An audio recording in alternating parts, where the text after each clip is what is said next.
Éric Sauret, avocat, politologue et spécialiste des institutions haïtiennes. Bonjour monsieur et merci d'être avec nous. Un mot tout d'abord sur cette visite d'État du président kényan à Washington. Alors on connaît traditionnellement les États-Unis qui ayant une grande influence sur la politique haïtienne, mais n'y a-t-il pas finalement un paradoxe à missionner le Kenya alors que les pays occidentaux et les États-Unis eux-mêmes ont peur de s'aventurer en Haïti? Oui, ils ont peur et puis surtout, ils ont beaucoup échoué. En 1994, les États-Unis ont accompagné un président d'Haïti qui avait été renversé pour restaurer la démocratie. Échec.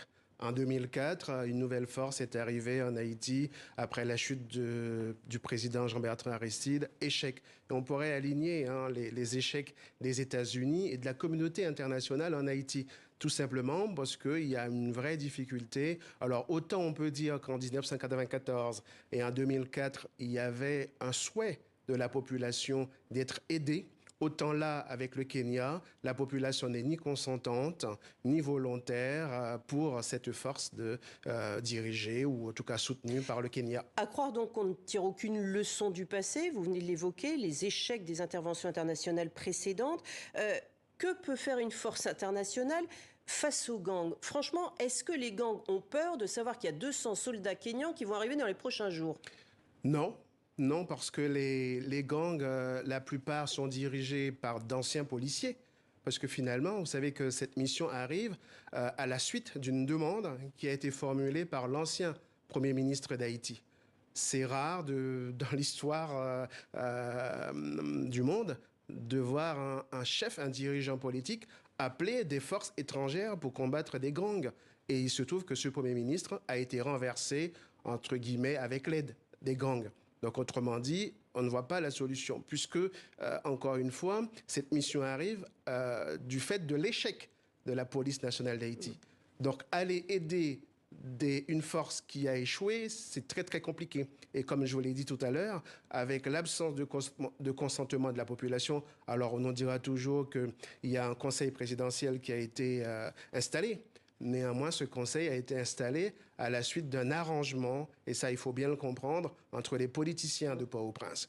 Donc, il n'y a pas le consentement de la population. J'allais vous poser la question, justement, vous évoquiez la démission d'Ariel Henry et la mise en place le 25 avril dernier de ce conseil présidentiel de transition. 9 personnes, 8 hommes, 1 femme, déjà très peu représentatif finalement de la population haïtienne. Quel est son programme, quant à elle, de ce conseil? Aucun, et c'est toute la difficulté. Le programme sera défini. Vous savez qu'aujourd'hui, ce conseil essaye d'installer un Premier ministre. Il se trouve que ce conseil a reçu à peu près 70 candidatures.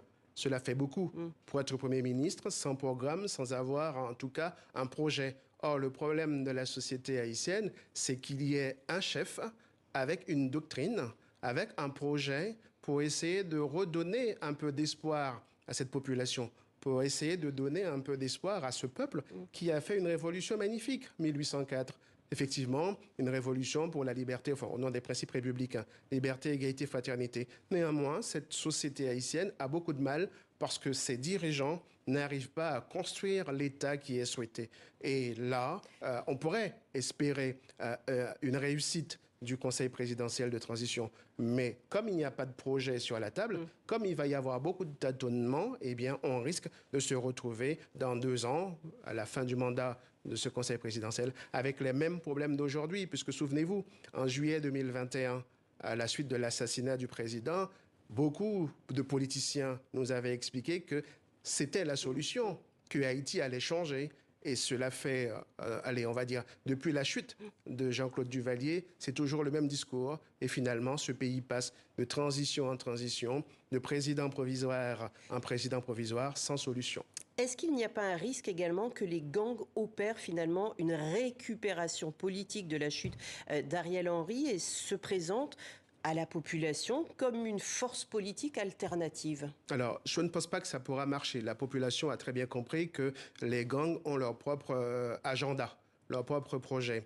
La difficulté qui va se poser, c'est que très vite, les gangs vont sans doute se déplacer de Port-au-Prince. Parce que, si vous voulez, les gangs sont plutôt à Port-au-Prince parce qu'on est dans un État très centralisé en Haïti. 80% de Port-au-Prince est détenu C'est par cela. les gangs. Quand vous détenez Port-au-Prince, vous détenez le pouvoir politique, économique, culturel, tout ce que vous voulez. Donc les gangs risquent de se déplacer vers d'autres territoires en province, notamment où ils sont très peu présents. Et là, il y aura une vraie difficulté. C'est-à-dire que vous pourrez très bien essayer de libérer Port-au-Prince. On le souhaite. Néanmoins, le reste du territoire risque d'être exposé à la violence des gangs. Une dernière question, Éric Sorey, il nous reste 1 minute. Où va Haïti? Question large en 1 minute. Mais quand on sait qu'il n'y a pas eu d'élection justement depuis 7 ans, que Jovenel Moïse a été assassiné il y a 3 ans et qu'aujourd'hui on n'a toujours pas de solution et qu'on n'a surtout pas le climat pour instaurer la mise en place d'élections? Ma réponse sera franche. Aujourd'hui, nulle part. Nulle part, parce qu'il y a une absence de réflexion sur justement ce qui explique les échecs systématiques des élites d'Haïti depuis la chute de Jean-Claude Duvalier. Si cette réflexion n'a pas lieu, il n'y aura pas de solution. Merci beaucoup, Éric Sorey, avocat, politologue et spécialiste des institutions haïtiennes. Merci beaucoup d'avoir été avec nous.